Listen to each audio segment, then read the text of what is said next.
I never thought I would meet such a great friend when I sat down in one of my psychology classes. It took turning around one time to have a peer discussion for Kelly and I to become friends. Can't wait to tell you guys all a little bit more about Miss Kelly James. We'll be diving into her life before college, her current life, and her future goals. So, Kelly has lived in Florida her entire life in a small town called Callahan. Since she lived in a small town, she went to the same school K through 12, and everybody knew everyone in her town. She grew up mostly in the same neighborhood and had tons of kids to play with, but her best friend was Zane.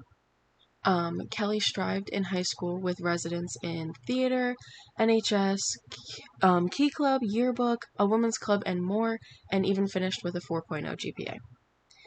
Unfortunately, Kelly's best friend Zane did pass away right before Kelly's high school graduation, which made graduating extremely difficult for her. Her summer before college was full of grief, and starting college was extremely difficult for her too.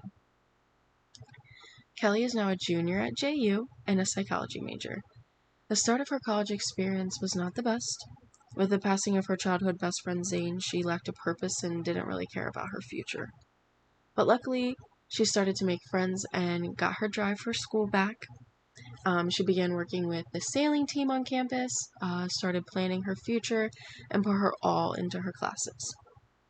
She's currently living with her brother and her parents, and they're planning on moving just a little further south at the end of the month.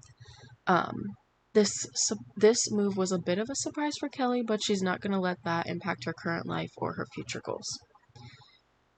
When Kelly came to college, she was a year ahead of her peers. So she's hoping to graduate early, which would be May of 2025. She's deciding if she wants to take a year off to give teaching a try or not, and is planning on attending JU for her master's in licensed mental health counseling and marriage and family therapy. Her ultimate dream, though, would be to run her own private practice for trauma victims, especially veterans. And she wants to try and find a balance between being a therapist and being a teacher. Kelly has huge dreams and goals for her future, but I have never seen her give up on anything she puts her mind to. Kelly is an amazing person, and anyone that meets her or just gets to have a conversation with her is extremely blessed. Kelly has shown me great friendship, and I'm so glad that I get to share some of my final classes with her at JU. I hope one day all of you guys get to meet Kelly James in person and get to dig even deeper into her pre-college life, her life now, and her future goals. This interview let me learn even more about my friend Kelly and her life outside of JU. And just remember, adding someone to your support system can be easy as turning around and saying hey to the person behind you. Thank you.